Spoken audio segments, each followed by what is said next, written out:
أما بعد فأعوذ بالله من الشيطان الرجيم بسم الله الرحمن الرحيم وقل جاء الحق وزهق الباطل إن الباطل كان زهوقا صدق الله العظيم وصدق رسوله النبي الكريم ونحن على ذلك لمن الشاهدين والشاكرين والحمد لله رب العالمين।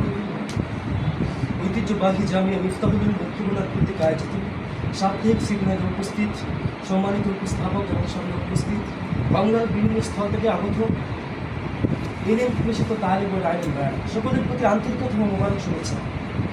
আজকে আমি বিশেষভাবে দুঃখিত যে আমি ইলমের ফজিলত এবং গুরুত্ব সম্পর্কে আলোচনা করতে পারতেছি। আমি অন্য বিষয়ে আপনাদের সম্মুখে দু একটা কথা আলোচনা করবো ইনশাআল্লাহ আজিজ।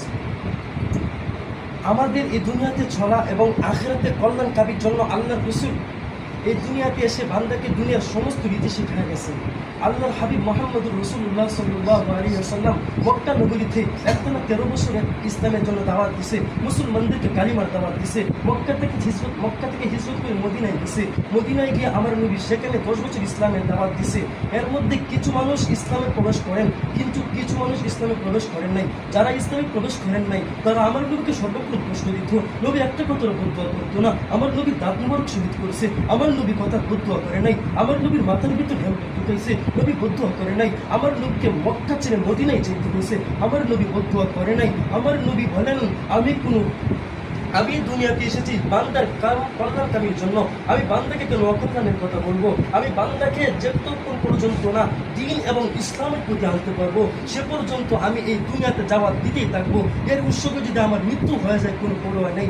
এই দুনিয়ার মুসলমান শুনো, আমার নবীর দাঁত মুবারক শহীদ হয়েছে। নবীর দাঁতের জুতো তো আমার দাঁতের দাম বেশি না। আমার নবীর মাথার ভিতর হেলমেট ঢুকিয়েছে, নবীর মাথা থেকে আমার মাথার দাম বেশি না। আমার নবী মক্কা ছেড়ে মদিনায় গেছে।